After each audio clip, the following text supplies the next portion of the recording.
Sí, de la pintura, del la arte, Bienal. sí. Nosotros estamos haciendo una serie en la Bienal y estamos tratando de invitar los más artistas posibles que podamos comunicarnos para cubrirlo, para hablar con ellos, de qué se trata su obra, etcétera. Esta fue mi exposición también. Yo puse en el Museo de Arte Moderno el año pasado. Hice esa individual con 50 y pico de obras, que eran obras de diferentes épocas. Uh-huh. Sí. Un poco retrospectiva, porque sí, no es de todas las cosas que he hecho, sino de todo lo que tiene que ver con colores, fundamentalmente con colores tierra, aunque hay algunos que tienen colorido. Sí, tú cambiaste tu estética para esta exposición, cambiaste tu... Para la Bienal ahora. Para la Bienal. Sí. Yo había trabajado en esa gama, lo que pasa es que... Sí, yo estoy seguro de que sí. Exploté más la parte de los sepia y eso. Yo hice una exposición individual en Bellas Artes. Sí. Que tenía obras tanto así con colores sepia como colores grises. Pero entonces en la Bienal del 96 mandé obras con esa tonalidad, ganó premio del público. Y entonces eso como que me puso, tomé esa parte de la producción. Pero esto estuvo en la Bienal. Exacto, sí, porque la Bienal... ¿Y esta? Sí, esas tres. Sí. Y esta en la del 2015. Exacto. Yo puse todas las que había expuesto. ¿Tú eres un reincidente de la Bienal? He participado con esta en 5 ocasiones. Sí. En el 96 y en el 98, luego me retiré un tiempo, que tenía una producción y tenía además compromisos, exposiciones fuera. Y no me sentía como motivado a mandar a la Bienal, o sea, no tenía una obra así como tan diferente a la que yo había presentado en el 98, sino que estaba como evolucionando en esa obra.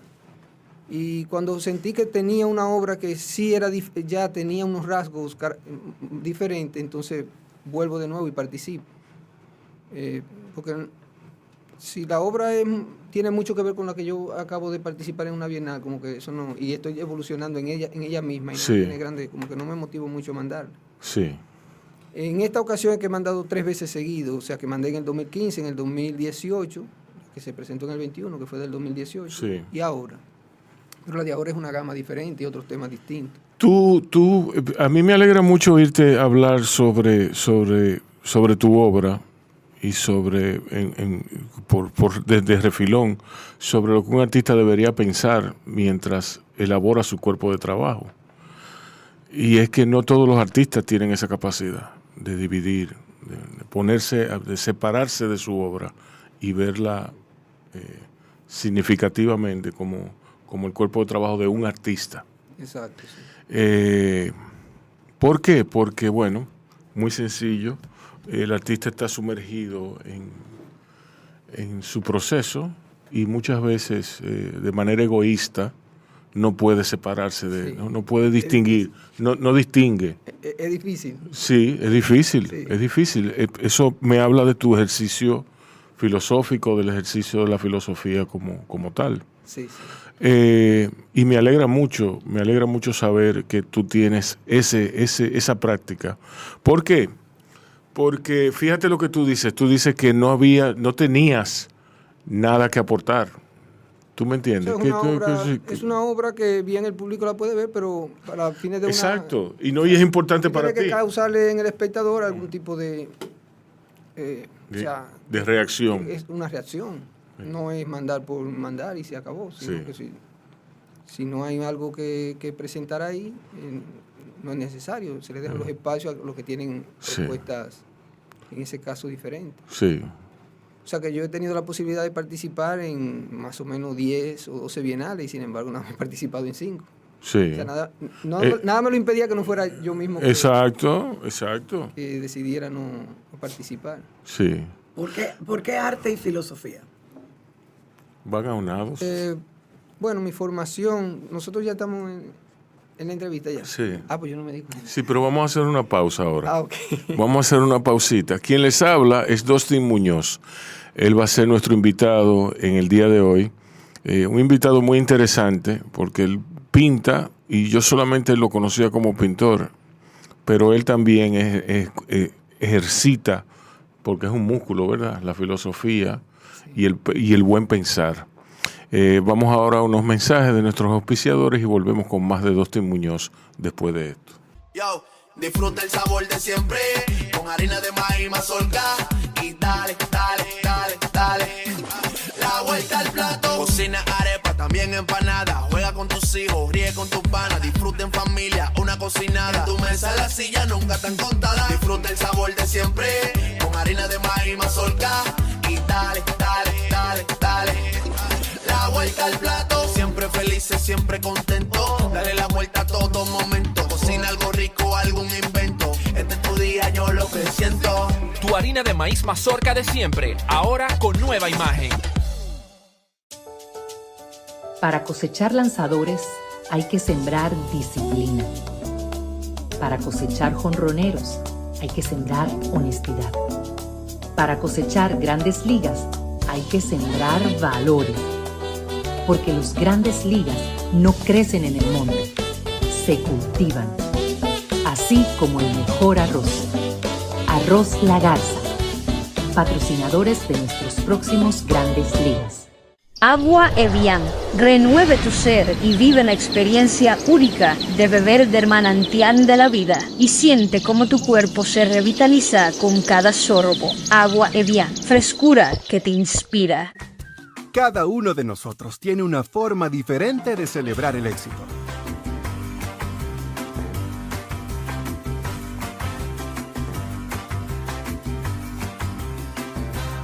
Aprendamos a celebrar los pequeños logros.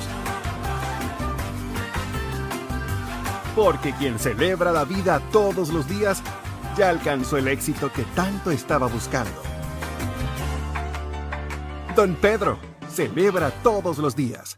En Autoferia Popular, montarse en un carro nuevo se siente así.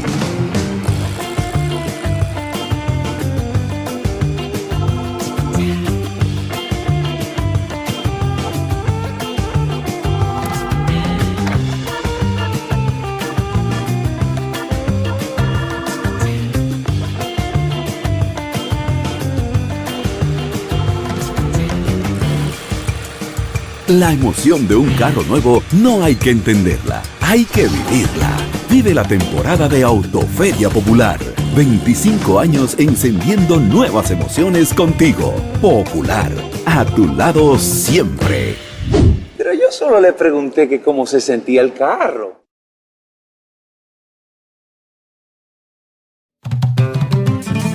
Bao, bao, bao. Te traigo poesía, te traigo sabor, flor de caña dulce, jugo de limón. Oh. Bao, bao, bao, bao. Bao Radio. Seguimos en Bao Radio. Dostin, sigue hablando. Contesta la pregunta de Micaela. ¿Por qué arte y filosofía? Sí, bueno, primero agradecer Rubén y Micaela la invitación al programa. Bueno, yo realmente vine a Santo Domingo, yo soy nativo de Loma de Cabrera, entonces ya tenía allá en Loma de Cabrera más o menos 2 o 3 años que venía regularmente a Santo Domingo a traer unas realizaciones que hacía, unos cuadros, unas pinturas, y lograba venderle en algunas galerías, pero yo estaba cursando el bachillerato. Entonces, cuando termino el bachillerato, decido venir a dedicarme a tiempo completo al arte, solamente al arte, y me inscribo en Bellas Artes, y era artista 24 horas. O sea, yo me levantaba en la mañana a pintar en mi taller, y luego me iba a Bellas Artes a las clases de Bellas Artes.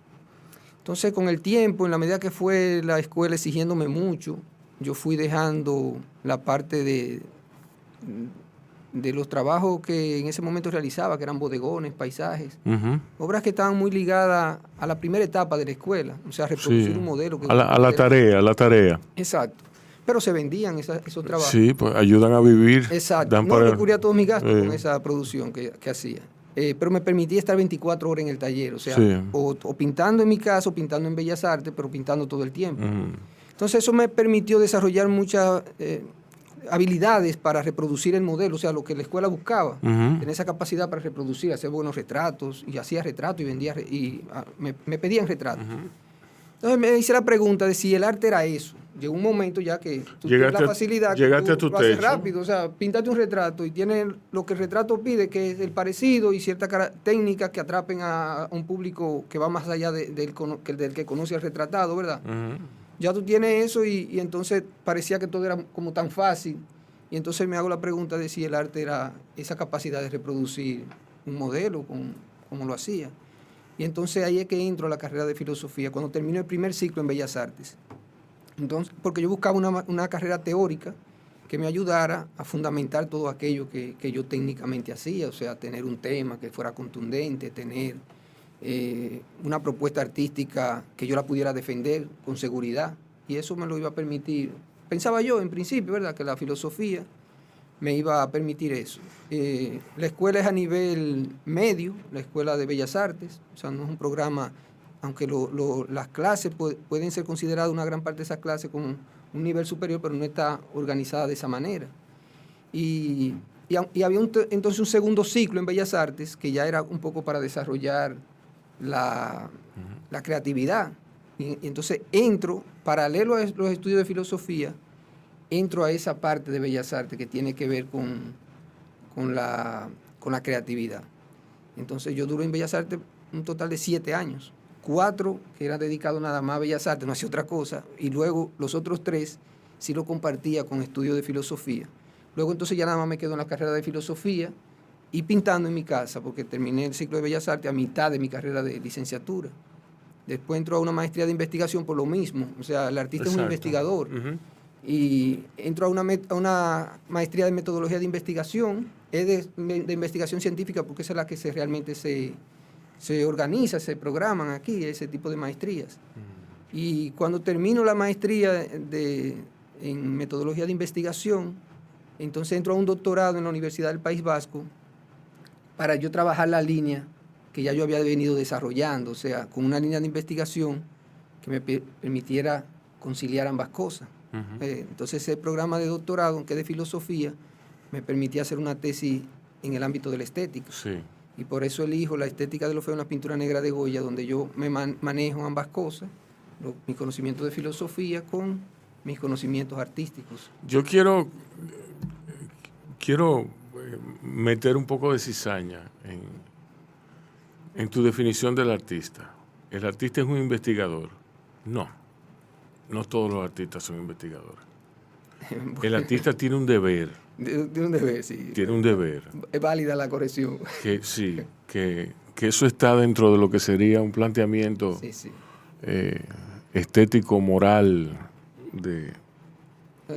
Pasa que cada vez uno regularmente tiende a definir al artista pensando en uno, ¿verdad? Sí, que tú seas un investigador no quiere decir que el artista sea un investigador. Sí, pero implica un tema, implica una propuesta artística, implica un conocimiento de materiales, implica conocimiento de técnica. Y para eso hay que meterse en el mundo de la investigación, porque si no se hace monótono y repetitivo.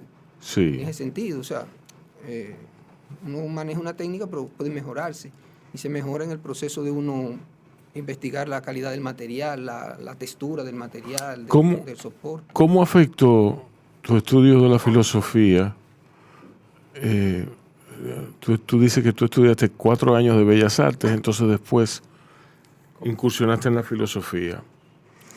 Yo me pregunto, en el estadio en que tú te encontrabas en ese momento de los estudios de Bellas Artes, ya tú eras un pintor con práctica, con oficio, porque el oficio tuyo se fue formando junto contigo, fue creciendo junto contigo, a un nivel exponencial, por así decirlo, por así llamarlo.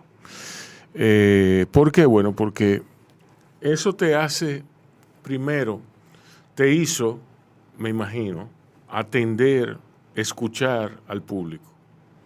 El público, eso es importante para un pintor. Sí. ¿Por qué? Porque después el pintor no tiene que escuchar al público. En su etapa formativa, el pintor debe saber por dónde van los tiros del mercado, de su mercado, y por dónde va la exposición de su talento. Eso es importante, que nadie me lo diga, que eso es así. ¿Por qué? Porque si tú no testeas un producto, no va a funcionar, nunca va a funcionar. Entonces, a mí se me hace que tú me has hecho la historia de tu trayectoria y es como tú llegas a tu techo en distintas etapas. Entonces, a mí se me hace que tú llegaste a tu techo después de esos 4 años y tú buscabas más. Sí. Buscabas más, algo que te alimentara a ti. Es una búsqueda de conocimiento salvaje y que a la vez eso alimentara tu pintura. ¿Me equivoco? Sí, no, correctamente. O sea, yo cambio un estilo de vida que llevaba pintando y vendiendo todo lo que hacía, Rubén. O sea, todo eso que yo hice entre más o menos la mitad de la escuela, seguro, la mitad de la primera etapa de la escuela. Sí. O sea, del 92 al 94, un señor me compraba todo lo que yo pintaba. Sí. O sea, yo ni siquiera tenía que abrirlo. Y yo cambié eso por lo que implicó entrar a la carrera de filosofía. Llegaste a tu techo. O sea, yo cambié esa estabilidad. Esa rentabilidad. Cuando yo entré a la carrera de filosofía, hago una propuesta, que comienzo a trabajar en una propuesta que no la presentaba en el público porque la estaba trabajando, pero ya era producto de mi carrera de filosofía y mi segundo ciclo en Bellas Artes. Sí. Cuando invito a muchas personas que me compraban el otro tipo de trabajo que yo hacía antes de entrar a la carrera de filosofía, cuando yo lo invito, yo vendí un solo cuadro de esa exposición. Y ese señor que me compraba todo lo que yo realizaba hasta ese momento, había realizado hasta ese momento, que tenía que ver con esa capacidad de reproducir el modelo, con bodegones, paisajes, figuras humanas. Sí. Él me dijo, mira, yo respeto esa obra que tú estás presentando. Eso fue en Bellas Artes. Me dijo, pero no comulgo. Pero yo todavía no estoy preparado para comprarte ese tipo de trabajo. Yo te lo respeto porque yo sé que tú conocías la trayectoria. Sí. Le digo que me compraba sin abrir los trabajos. O sea, yo lo llevaba envuelto por facilidad de traslado. Lo llevaba a ver el lienzo y de qué tamaño es y así lo adquirí. Entonces yo cambio eso y cuando yo hago esa exposición, que es en el 95, yo vendí un solo cuadro. No fue alguien que nunca me había comprado obras. Que cuando me llama la secretaria de Bellas Artes, porque fue en Bellas Artes, ahí en la zona colonial, que yo hice la exposición. Fueron 18 obras y ella me llama, casi finalizando la exposición, me dice, mira, un señor te ha dejado un número de teléfono, que lo llame, que está interesado en una obra. Sí. Y yo le dije, mire, usted está relajando conmigo. Porque yo todavía no creo. Se da mucho en Bellas Artes. Sí, yo creo que tú estás jugando conmigo. Y dice ella, no, en serio. Y lo llamé y efectivamente me compró una obra. Fue la única obra que vendí. Y luego... Alejandro Asensio tiene un cuento. No importa. Sí. Perdona. Y al año siguiente, o sea, eso fue en el 96, yo participo en la Bienal. Pero yo participo en la Bienal, mando la Bienal en el 95. En la Bienal del 96, se celebró en el 96, la entrega era en diciembre del 95. Entonces yo mando 3 obras de eso que estaba haciendo, que el público lo vio en Bellas Artes un poco de forma, vamos a decir, tímida, a nivel estudiantil, un estudiante de que está en una etapa de creatividad. Entonces cuando yo mando a la Bienal, gano premio del público y me invitan a exponer en Casa de Francia. Y una parte de los trabajos que yo había presentado en Bellas Artes, un año atrás, lo presento de nuevo, junto con obras nuevas más, esa misma que estaban en la Bienal. Y entonces esas obras que no se vendieron en el 95, entonces la compran, vendo casi más de la mitad de las obras. Sí. ¿Qué pasa ahí? Bueno, que cuando es una propuesta nueva, eran en sepias y en colores grises así las obras. Cuando es una propuesta nueva, regularmente esa expresión me la dijo Cueva, precisamente, Alonso Cueva, en esa exposición me dijo, a veces lo que pasa es que la gente necesita tiempo para educar el paladar. Con el tiempo tu obra, o sea, me alentó. Darte a conocer. Exacto. Darte a conocer. Sí, realmente cambia. El que ve lo que yo comienzo a hacer después que entro a la carrera de filosofía, nota inmediatamente la diferencia. O sea, los temas, la forma como lo abordo, vamos a decir, con cierta seguridad en esa etapa, porque uno siempre se percibe que domina el mundo del arte. Por eso es cuestión de tiempo. Uno mismo después dice, ¿y cómo yo hacía eso? No debía hacer eso. Sí. Pero eso es con el tiempo que se alcanza. Pues sí, eso influyó mucho en mi carrera como artista. ¿Desde cuándo tú tienes esa ansiedad por crear, esa vena allá en Loma de Cabrera? Fue sencillo, tenía 6 años y frente a mi casa un estudiante de Bellas Artes realizó un retrato del natural de una vecina. Entonces, aquello tuvo una particularidad, no fue aquel muchacho que hizo el retrato, muy buen retrato, yo lo veo ahora y veo la calidad de ese retrato del 78, o sea, fue en el 78 que realizó aquel retrato. Entonces era del natural, eso llamaba la atención de por sí. Lomas de Cabrera, imagínense, en aquel tiempo un pueblecito pequeño, y alguien posándole eso, y un niño ver aquello también, de que alguien posaba y el otro tenía esa osadía de reproducirlo. O sea, nada más tú lo veías en un estudio de fotografía, nada más. Sí, en película. Pero ¿qué película? Nosotros no teníamos televisor ni nada, ¿qué película íbamos a ver? Entonces, todo lo que se daba allí era que la señora posaba con una toronja en la mano. Y cada vez que ella iba a posar, entonces tumbaban la toronja y siempre la misma indumentaria, una chaqueta amarilla con una falda violeta, una silla de guano. Bien peledeísta. Entonces, pero el síndico era la mamá del síndico. En ese momento no era síndico, pero era PRDista. Sí. Pero esa era Eso fue un comentario necio de mi parte. Una coincidencia, exactamente, esa indumentaria. Morado y amarillo, exactamente. Y entonces el joven duró tiempo haciendo el retrato. O sea, él iba un día y hacía algo, y entonces al durar tanto tiempo, eso entonces impacta porque se mantiene hablándose de eso. Y la señora tenía una edad avanzada ya y se sentía a veces incómoda, pero no se lo decían al artista ni nada, sino que la mamá la esposa del síndico cruzaba mi casa y le decía a mi mamá que hoy no quiere posar la señora. O que no aparecía alguien que tumbara la toronja. Y entonces el niño se enteraba de todo aquello, más que ver lo que él estaba haciendo, era todo lo que se daba. Proceso, todo el proceso. Y una noche producción. Y una noche le dije a mi mamá que me posara, así como le estaba posando la señora o sea, el recuerdo más lejano que tengo. Sí. Mi mamá me dice que yo hacía mucho dibujo en revistas y cosas así, pero el recuerdo mío más lejano es esa vez que yo le dije a ella que me posara. Hice algo ahí. Y después de eso recordé, mi hermano me llegó a pedir que le ayudara a dibujar mapas. ¿En qué año era eso? Eso fue en el 78. Yo tenía 6 años. Mi hermano, más viejo que yo, siendo más viejo que yo, me pedía a veces que le ayudara con mapas de la escuela. Y fue producto de ese primer intento. Y luego ya en el pueblo pequeño ya te involucran en eso, porque si hay que hacer un letrero, te llaman. Exacto. Los números de la casa era con pintura que se hacían, te llaman para, y uno lo hacía con un motivo, le hacía un muñequito o algo señalando. Y hablando de retrato, háblenos del retrato de Rosa Duarte. El retrato de Rosa Duarte,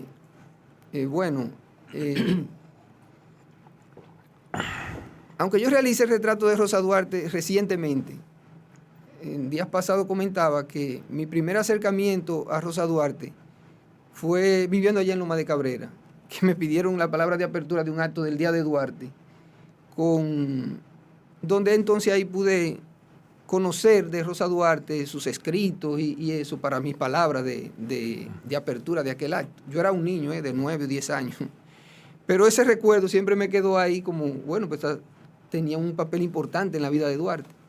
Entonces, para el bicentenario de su nacimiento, Luis Martín Gómez me habló de que se estaban haciendo todas esas actividades de Rosa Duarte y él conoce algunos retratos que he realizado, entonces me pidió que si podía hacer un retrato, y yo, con mucho gusto. Son como temas que uno lo tiene pendiente y que uno por las ocupaciones. Yo no he hecho nunca un retrato de Duarte y siempre como que tengo el deseo y quiero en algún momento hacer un retrato de Duarte. ¿Y para qué? Para tener un retrato de Duarte. Eso es así. Sí. Entonces, así hay muchas personalidades. Hazlo para que te lo saque del sistema. Hay muchísimas personalidades. Sí, muchísimas figuras públicas que yo quiero hacer un retrato. Sí.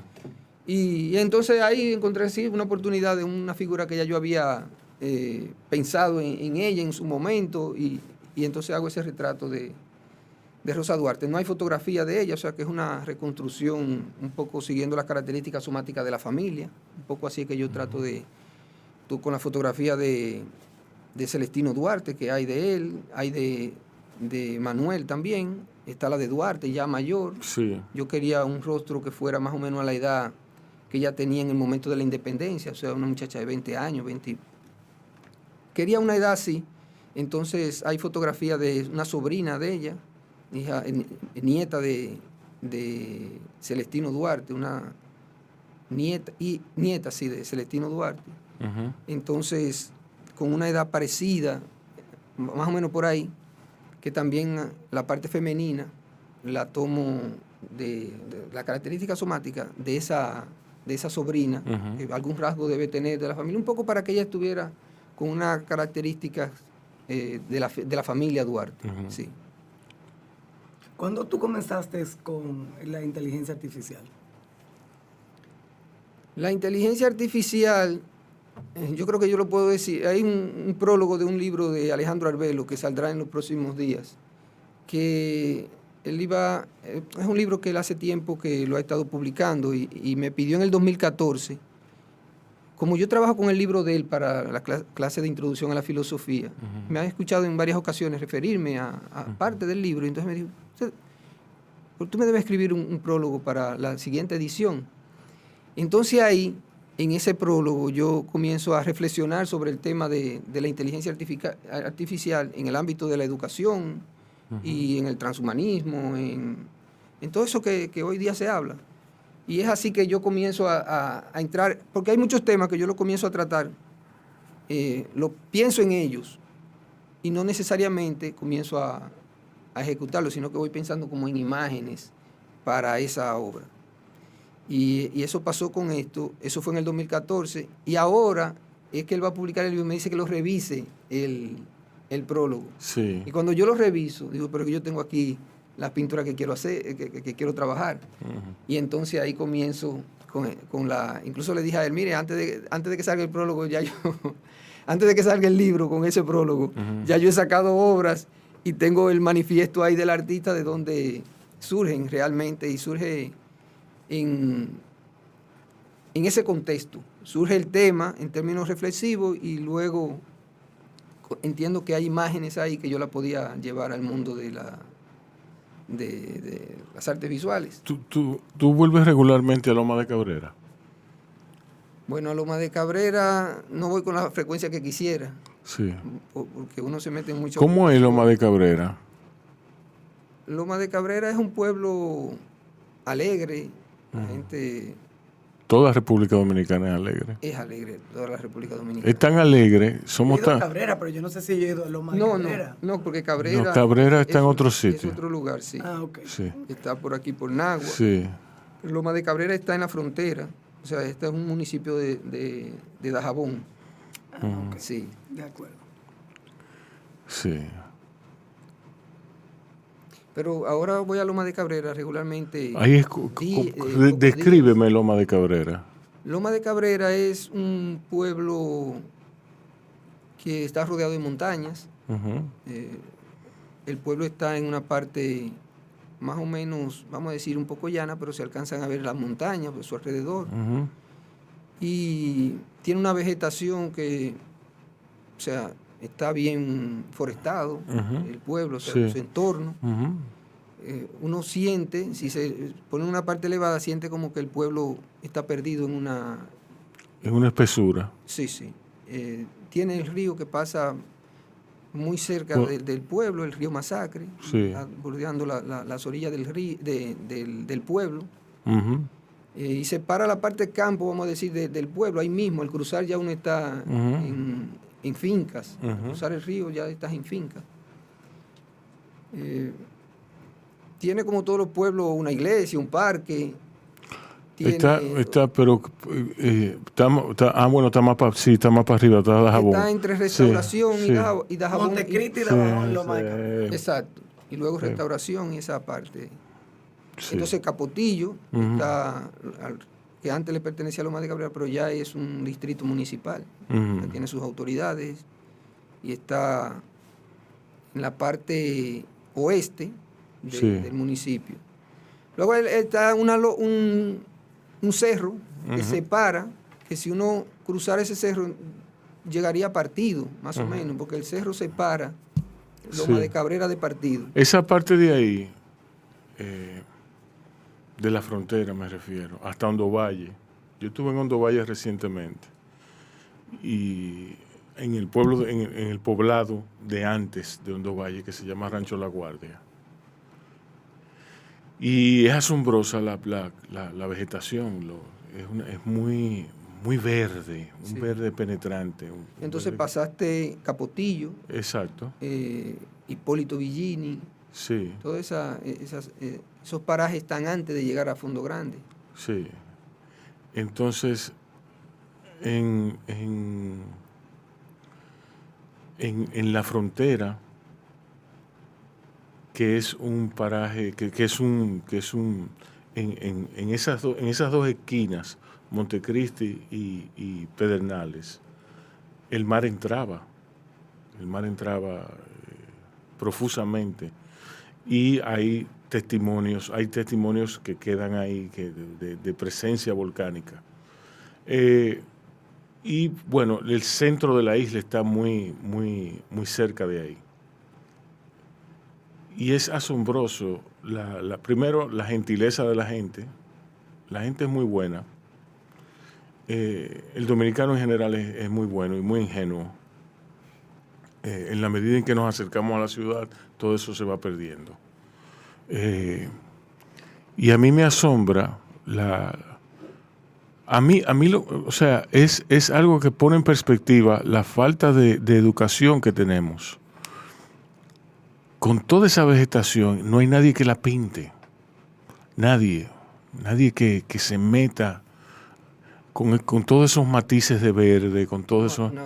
Es lo mismo que Camino de Constanza y toda esa parte de... Sí, fue una cosa impresionante también, sí, que pero... llama la atención. Pero Constanza, por ejemplo, mira, en Hondo Valle, que se llama Hondo Valle porque es precisamente un valle en lo hondo de dos cordilleras, de dos sistemas montañosos que se encuentran y Hondo Valle está en el fondo. Entonces, en Rancho La Guardia, que se llama Rancho La Guardia porque Trujillo ahí dispuso que se hiciera un puesto de vigía, los cultivos no están no tienen presencia de insecticidas tan marcado como en Constanza, por ejemplo. Sí. En Constanza, sí. Donde quiera que tú veas granero, eso es insecticida. Sí. Y preservativos y cosas, químicos. Pero a lo que me refiero es a eso, o sea, que, óyeme, que aquí hay de dónde coger. No, hay paisajes que son maravillosos. Bueno, mientras yo vivía en Loma de Cabrera, mis temas eran los bodegones, los paisajes, esos temas así del paisaje y del ambiente. Eso fue desapareciendo cuando uno llega a la ciudad. Sí. Y entonces comienzan a aparecer los temas, las cuestiones humanas, y entonces ya eso te va metiendo por un camino. A mí me gustaría ver, yo no conozco esa etapa tuya, me gustaría ver la etapa de los bodegones, aunque tú eras un estudiante, eso yo lo entiendo. Sí. Yo entiendo que habrá una distancia, ¿verdad? Son bellos. Sí, pero yo lo digo porque... Enseña uno ahora. Porque es muy preciso, tú puedes distinguir cuando el momento en que tú vas cambiando, tú mismo lo has dicho. Sí. Entonces... Ese es uno inspirado en la Navidad. Sí. Te voy a enseñar uno más clásico. Sí. Que incluso está a la venta. Pero yo llamo eso naturaleza muerta. Papi a mí me enseñó a llamar eso naturaleza muerta. Naturaleza muerta. Sí. No bodegón. No bodegón. Sí, eso lo aprendí yo. El término yo. Sería naturaleza muerta en ese caso. ¿El bodegón de dónde viene esa expresión? A mí no me gusta mucho, ¿no? Porque eso no expresa... De la bodega. Sí. Tiene objetos, botellas y eso. Pero estos son frutas y cuestiones de la naturaleza llevado a la mesa. Sí. Ese está muy bueno. Es un pedacito. Sí. Eso debe ser del 90 por allá. Un dibujo muy erótico. Tiene el 90 por allá. 91, 92. No sé, no. Sí, ahí lo dice. Este es... bueno, no tiene pero debe ser de esa... ¿En qué momento tú comienzas a interesarte? Bueno, yo me imagino que es el momento en que comienzas a estudiar filosofía. luego viene el medio ambiente y luego viene la inteligencia artificial. Mientras yo iba en Bellas Artes... Que ya entra la inteligencia artificial, entra Sí. dentro del plano más filosófico todavía. Sí, correcto. Que lo del O medio sea, ambiente. El problema de... Míralo ahí. El poshumanismo, Muy el bello. transhumanismo, Muy todas estas Sí, cuestiones. Sí. Sí, eran esos bodegones de esa época. Entonces yo iba así, la escuela tiene una asignatura de bodegón. Sí. Entonces en ese año de bodegón, pues yo hice muchos bodegones, más bodegones que lo acostumbrado. Sí. Yo, viviendo en Loma de Cabrera, fundamentalmente hacía eso, porque mi papá es agricultor, Ujú. y mi hermano y yo teníamos Los insumos unos estaban ahí, canteros. los O sea, yo cultivé, hice cantero y tenía ahí tomate, todas esas, Sí. nosotros lo producíamos. Entonces yo tenía una cercanía con las frutas, los mangos yo los tenía ahí mismo en las matas, los limones, todas las cosas de la naturaleza que uno quisiera la tenía ahí para pintarlo, y eso era lo que me llamaba la atención, y los paisajes, esos paisajes de allá de Loma de Sí, Cabrera, sí. esos cerros y eso, yo lo pinté. Pero cuando llego aquí, uno va pasando, cuando di la materia de paisaje, hice algunos paisajes de Loma de Cabrera. Todo eso, todo eso se vendió. Sí, todo eso estaba en tu alguien lo memoria. tiene. Alguien tiene esos paisajes que yo pinté de aquella, de Loma de Cabrera y bodegones y todo eso. Entonces, luego cuando yo entro a la carrera de filosofía, que comienzo a preocuparme por problemas de tipo existencial, del ser humano, los retos de la humanidad, los problemas sociales. Esta misma obra de la Bienal pasada, que aunque fue de puerta, yo gané en el 96 yo gané premio del público con temas medioambientales. O sea, fueron temas medioambientales, 3 obras sobre el medio ambiente. Pero en el 98 yo participo con unas obras de La Puerta de los Inconformes y yo gané premio de nuevo, pero premio de adquisición, porque esa fue la Bienal que se hizo, que lo que se daba era premio de adquisición. En el 98, con tema Las Puertas de los Inconformes. Pero las puertas estaban pintadas en las obras. Sí. Luego yo duré muchos años pintando las puertas dentro de las obras, de diferentes, ya haciendo muchas creaciones respecto a eso, posibilidades, explotando la estudiando el tema. Entonces digo, ¿y por qué no mando el cuadro que sea la puerta? Entonces yo mando en el 2015 las puertas, eran unos portones, exacto, a la medida de los portones regulares que uno ve aquí, con los hierros y todas las cosas, y candado, todo eso. Entonces yo dije, ahora sí, porque ahora la puerta no está pintada en el cuadro, sino que el cuadro es la puerta. Y yo estoy pintando en la puerta. Y ahí es que yo mando de nuevo a la Bienal en el 2015. Pero era abstracto. Entonces digo, ¿y qué tal si yo hago la puerta con un tema de encerramiento y de encrucijada como está la humanidad en este momento? Que cuando yo participo en el 2018, que hay una obra que alude a pandemia incluso, y hay otra que es geopolítica, la otra sobre la justicia, pero son temas tratados, encerrados en puertas. Entonces, vuelvo y tomo la puerta, pero ya las 3 ocasiones, y en 2 de ellas he ganado en la Bienal, pero en las 3 ocasiones son cosas distintas. O sea, la primera vez la puerta está pintada dentro del cuadro. La segunda vez, el cuadro es el soporte, son puertas, pero como soporte de una obra abstracta, de inseguridad. El tema se circunscribe a la inseguridad. Y en la tercera ocasión que mando puerta, entonces la puerta tiene un tema específico de encerramiento, de problemas que están ahí latentes y que yo entendía que se podía hacer ese tema figurativo dentro de un soporte de puerta. O sea, como en 3 momentos, siendo la puerta el centro de, vamos a decir, de interés, yo lo abordo de manera distinta. Sí. Y entonces, ¿cómo tú caes en la inteligencia artificial? No, con esto que se está hablando, se está discutiendo, que uno en cada momento, y entonces en la pandemia uno comenzó a ver más sobre estas posibilidades de uno estando en cuarentena y pensando en la posibilidad de ver un mundo a través de metaverso o a través de dispositivos, los diálogos a través de las conversaciones con el otro a distancia, que uno la vivió como en el día a día. Y entonces ahí es que yo digo, pero bueno, este es un tema realmente del futuro. Quizá uno lo esté tratando de manera tradicional, con los materiales tradicionales, pero eso va a ser el mundo del futuro, de los que van naciendo y que no van a recibir nuestra enseñanza directamente, porque uno un poco lo detiene, ¿verdad? Sí. Pero bueno, es lo que nos ha tocado a nosotros vivir.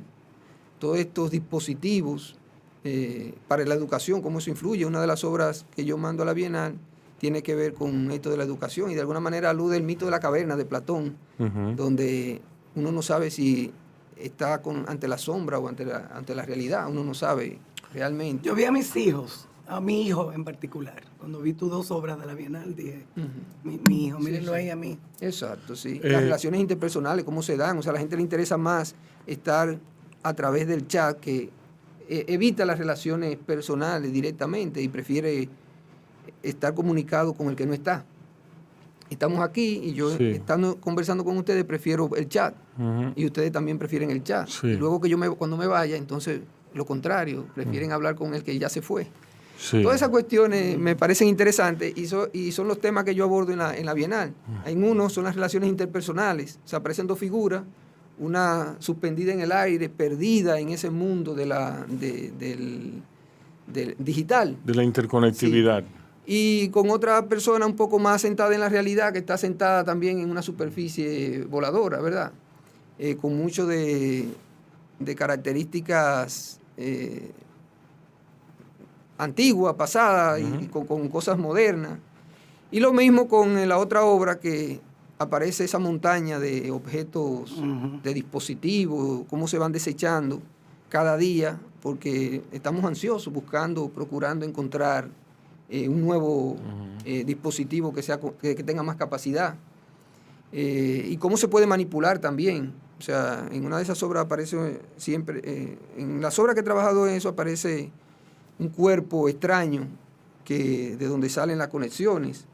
Un poco viendo eso, cómo se puede manipular a través de eso. O sea, quién controla todo lo que está sucediendo en esa comunicación. Porque eso no es verdad que es exclusivo de los dos que se están comunicando. O sea, es una manera también de seguir lo que se está haciendo en todas partes. O sea, hay control a través de eso. ¿A ti no te preocupa que tú tienes un proceso muy preciso? ¿Entiendes? Tú, o sea, no es que no se lo des, pero yo no sé en qué momento la inspiración, ese vuelo, ese arranque, ¿tú me entiendes?, toma lugar en ti. Entonces, tiene un valor, tu pintura tiene un valor documental que no tienen la de muchísimos otros artistas. Y el hecho de que la puedo circunscribir dentro de un imaginario enloquecido por todo lo que planteas, dentro de un realismo, de un realismo futurista, por así decirlo, por así llamarlo. Sí. Correcto, sí. Sí. A ti, tú no temes perder la inspiración, que todos estos temas te acosen de una manera, o la filosofía funge como un salvador. El pensamiento, el ejercicio del pensamiento filosófico, lo que te mueve. Bueno, yo pensaría así como en voz alta, diría yo, lo que diga aquí. Sí. No es que me he sentado a pensar sobre eso. Sí. Yo percibo que en la medida que va pasando el tiempo, cuando yo se supone que tengo más conocimientos técnicos, más facilidad para pintar, entonces tardo más para producir. Sí. O sea, tardo más con una obra. Sí. Soy más exigente. Sí, pero esa es tu factura, esa es tu factura. Soy más exigente. Entonces, a veces me llega un tema interesante como tema, o me llegan muchos temas. Yo quiero abordar muchas cosas, pero entonces la técnica misma, o sea, una cosa es pensar algo filosóficamente y otra cosa es llevar ese mundo de las ideas al mundo sensible. Sí. O sea, es como cuando uno está leyendo literatura. Tú tienes una metáfora ahí literaria, pero tú la tienes que llevar a una metáfora visual. Tú tienes que hacer ese cambio. Sí, son lenguajes distintos. Entonces, el que ve en el mundo de la lectura, por ejemplo, yo estoy leyendo un libro y ahí me surgen muchas imágenes mientras estoy leyendo el libro y entonces a veces me escapo del libro. Sí. O sea, yo tenía el libro, con el contenido del libro, y si me pregunta, a lo mejor se me olvidó qué era lo que yo estaba leyendo del libro, porque encontré unas imágenes en el libro que me sacan por otro camino. Y yo estoy entonces... Sí, esa es la digresión de la que habla Bioy Casares. tratando de ver cómo yo, esas imágenes que han surgido allí, yo las llevo al mundo visual. Sí. Pero tenía pendiente el libro también. Sí. Ahí está la cuestión. Pero el libro, pero hay algo de evasión en el libro. Sí, sí. Porque tú estás leyendo, y eso... No, y disfruto muchísimo. Exacto. Y el artista aparece de nuevo. Por eso la composición, todo eso me distrae. Es lo que te digo. Cómo lo construye, el mismo mensaje, pero cómo él lo dice. ¿Por qué lo dice de esa manera, pudiendo haberlo dicho de esta manera? Es lo que te digo, que es evasión. Tú te estás maravillando por todo el proceso, por lo que dicen, por cómo lo dicen, por la mecánica, el dinamismo, la construcción, cómo se va construyendo. Exacto. Pero una cosa muy significativamente más importante es cómo tú te apropias de eso y cómo tú generas tu propia metáfora a partir del ejercicio de la interpretación. Finalmente yo construyo algo, Yo finalmente voy a construir algo. Sí. Sí, pero quizá el hecho de estar consciente de muchas posibilidades,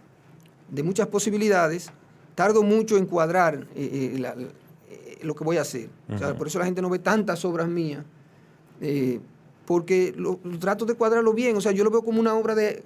Cada cosa que voy a hacer lo veo como una obra de arte. Y no lo veo de otra manera. Y tardo mucho en esa construcción, quitando, ¿no? Eso, se me ve el mensaje, no llega a lo que yo quiero. Ahora técnicamente no me sirve. O sea, son muchos elementos que tomo en cuenta. Soy muy cuidadoso con todo, con el lienzo. Sí. No es que no valore lo que otro artista haga. Yo lo veo, en otro lo veo muy bien todo eso.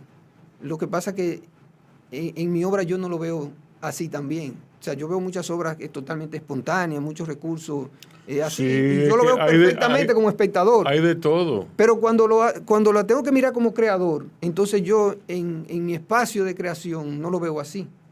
Como espectador yo disfruto todo tipo de obras. Yo voy y duro horas en los museos. Cuando yo estoy fuera me la paso un tiempo en los museos, disfrutando todo aquel tipo de obras. Ahora, cuando yo estoy en el taller, eso no es lo que yo yo hago. ¿Qué estás haciendo ahora mismo?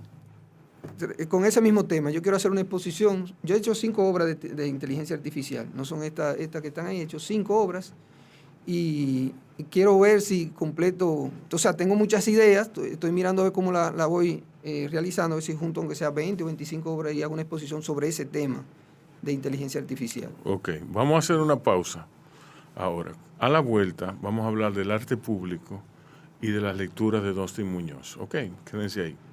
Bao Media Group. Podcast. Coberturas. Documentales. Reserva tu espacio con nosotros. Escríbenos vía DM.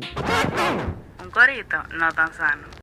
Hola, mi nombre es Rey Andújar y soy el director de la Dirección de Cultura Dominicana en el Exterior, la sede de Nueva York. Y estoy aquí para invitarte a un maravilloso evento que es el Dominicana Libro and Culture Festival. Lo vamos a estar celebrando en el Lehman College en el Bronx los días noviembre 3, 4 y 5. Así que ya sabes, vamos a tener escritores internacionales invitados, escritores de acá de los Estados Unidos, también de distintos estados y otras ciudades. Tenemos editoriales invitadas, librerías, talleres literarios, etc.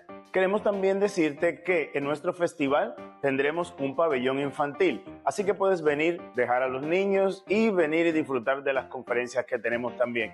No te puedes perder este gran evento literario de la comunidad dominicana aquí en Nueva York, en el Lehman College, noviembre 3, 4 y 5. Dominicana Libro and Culture Festival. Los esperamos. Soy Joan Fueiliao, autor de literatura infantil. En realidad, ese mundo era desconocido para mí hasta que nació mi primogénito.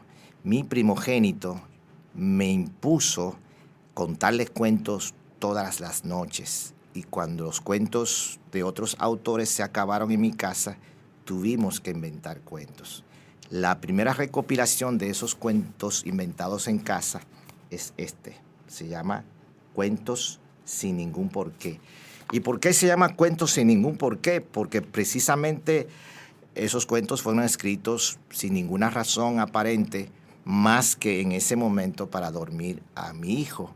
Y luego me di cuenta que estos cuentos no solo sirven para dormir a los niños, sino que pueden despertar a los más mayores como yo.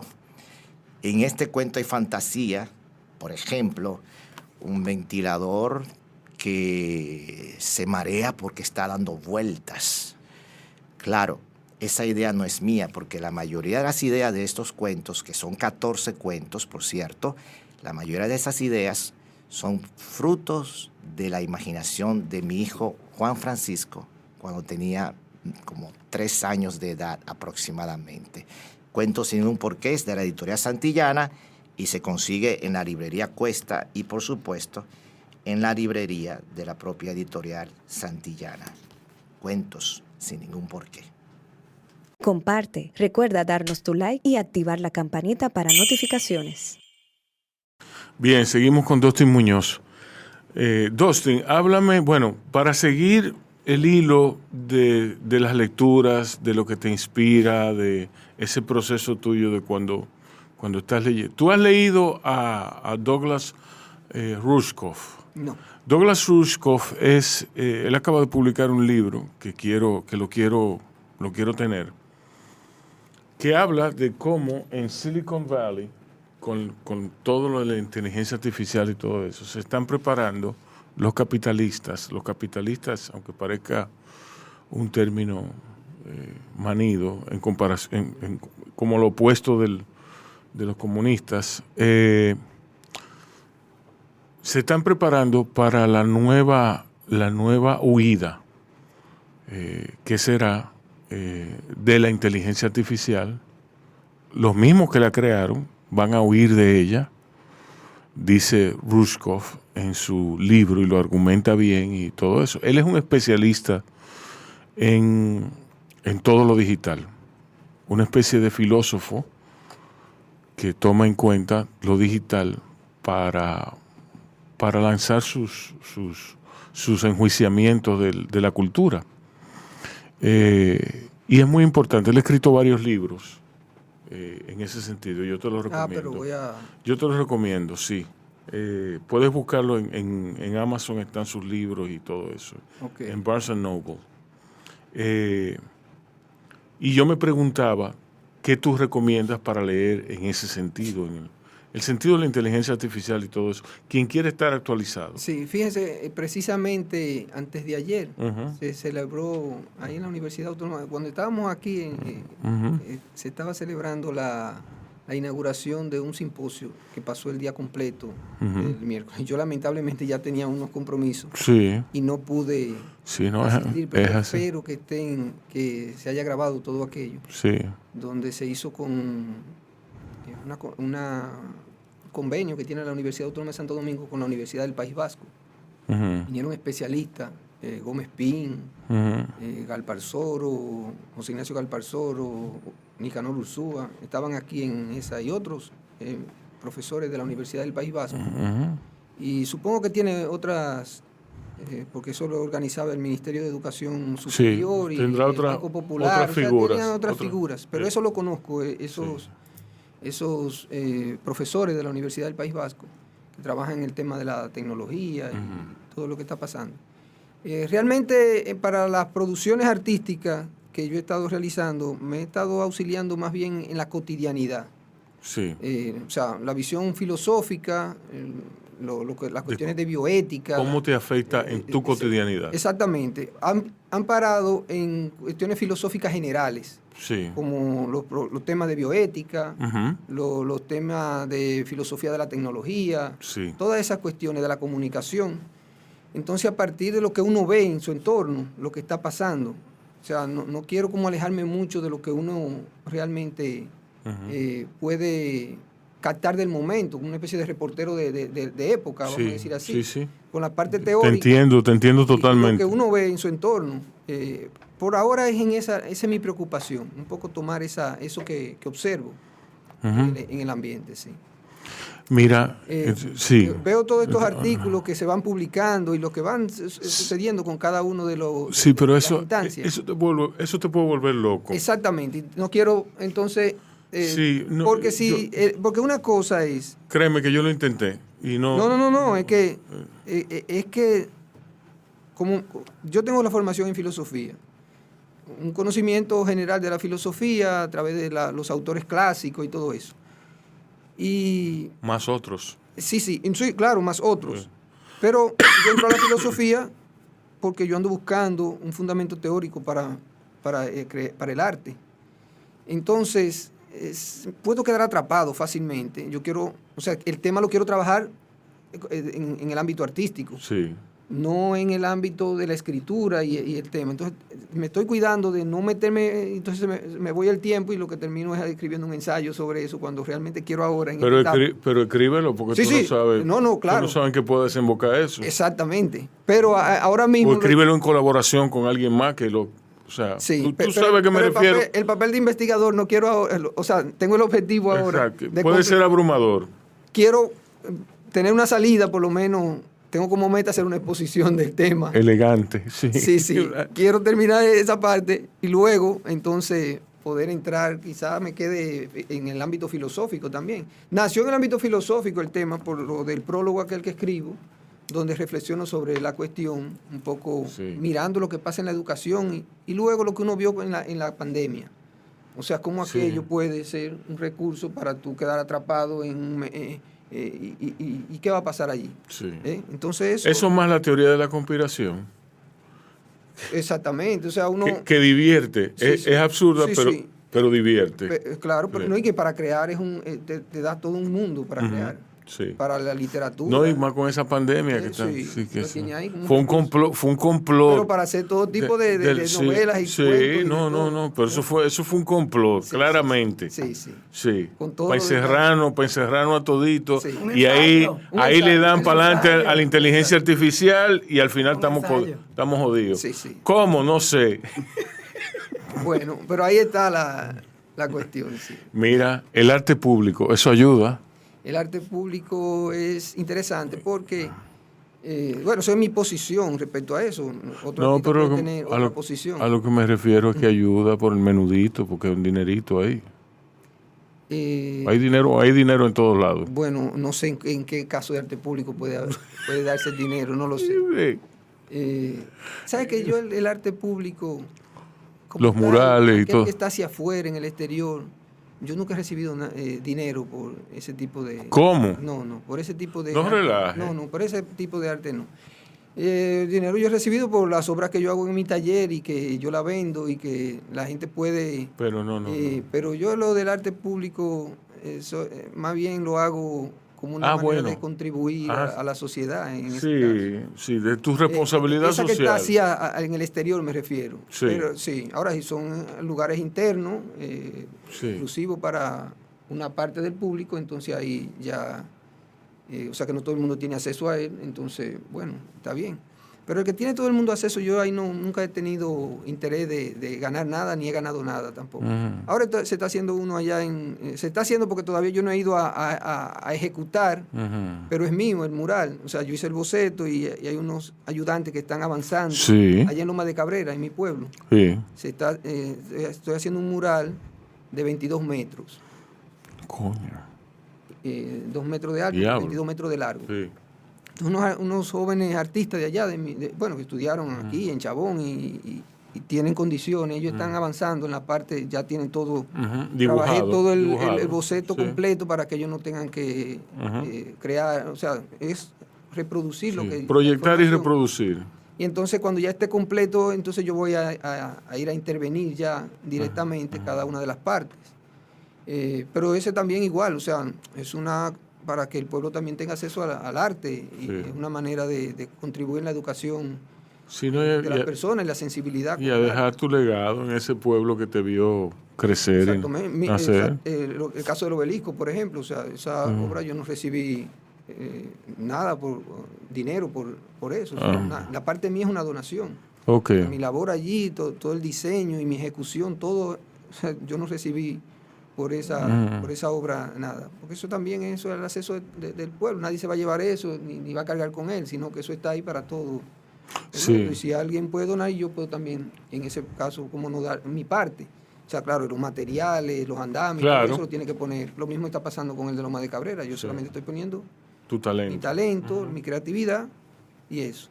Luego ya las obras que son para espacios que el público puede entrar y verlo, pero están reservados, que tiene dueños y eso, que pueden decidir hacer con eso cualquier cosa, entonces ahí sí ya uno no puede que, dependiendo la característica de la institución donde se vaya a hacer la obra, vamos a decir que es público, pero dentro de un espacio privado. ¿Qué otros murales? Ahí uno puede tener consideración dependiendo si es una institución académica, eso, con relación a los precios. Y tu relación con ella también. Mi relación con ese. ¿Qué otros murales tú has hecho?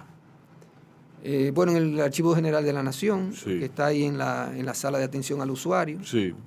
Ese fue producto de un concurso que se hizo y era premio único para realizar el mural. O sea, que lo que se presentó fue un boceto y ese mural que está allá fue el boceto ganador.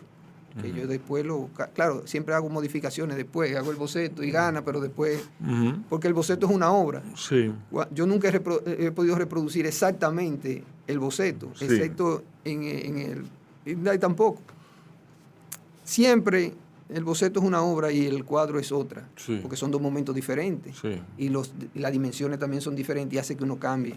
Pero están los murales de la Catedral de Santiago, son 4 medallones y 4 murales. Y el de San Pedro de Macorís también. Mural así en Puerto Rico tengo en el Colegio Sagrado Corazón y en la Casa Central de los Padres Paules, un mural sobre San Vicente de Paúl y las instituciones vicentinas, la familia vicenciana, como ellos la llaman. Donde más, bueno, debo tener en otro sitio también. Sí. Qué bien. ¿Tus redes sociales? Bueno, no soy tan por lo mismo, pero tengo Facebook. Ahí es el que más utilizo, subiendo algunas informaciones regularmente de obras y en Instagram subo algunas cosas también. Tengo una página web, que no soy yo que la llevo en el día a día, sino mi esposa Gladys, que la actualiza y eso, pero ella tiene también muchas ocupaciones y la va actualizando a su ritmo. Pero están ahí esas informaciones, el público puede ver algunas cosas, no como yo quisiera que estuviera todo al día, pero informaciones generales ahí. Tengo casi muchas de las críticas que se han hecho, los comentarios que se han hecho sobre mi obra, la gente la puede leer ahí, de muchísimos autores. Yo tengo desde el 91 saliendo en escritos en periódicos, toda esa información. O sea, si la gente quiere seguirme un poco mi trayectoria, encuentra mucha información de lo que ha pasado en cada época. De mis exposiciones también la tengo identificada por textos y con imágenes de lo que hice en cada exposición. O sea, que es fácil rastrear más o menos lo que yo hacía, lo que he ido haciendo en cada momento. Sí. Gracias por estar aquí. A ustedes. Ustedes cuídense y cuiden a otros. Pau, pau, pau. Te traigo poesía, te traigo sabor, flor de caña dulce, jugo de limón. Oh. Pau, pau, pau, pau.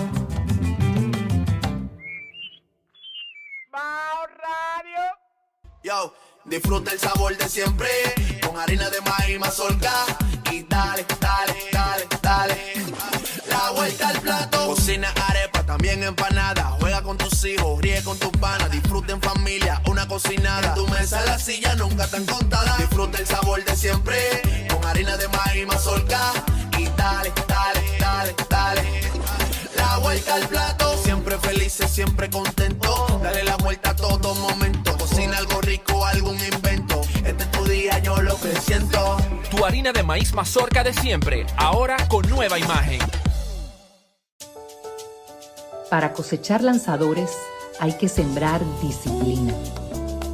Para cosechar jonroneros hay que sembrar honestidad. Para cosechar grandes ligas hay que sembrar valores.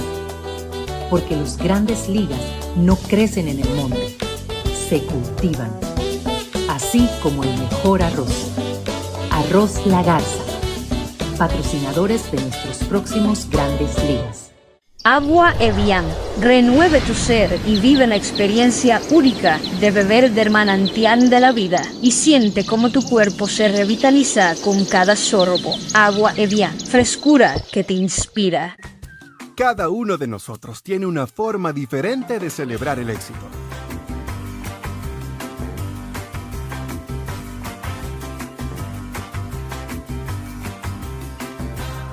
Aprendamos a celebrar los pequeños logros. Porque quien celebra la vida todos los días ya alcanzó el éxito que tanto estaba buscando. Don Pedro celebra todos los días. En Autoferia Popular, montarse en un carro nuevo se siente así.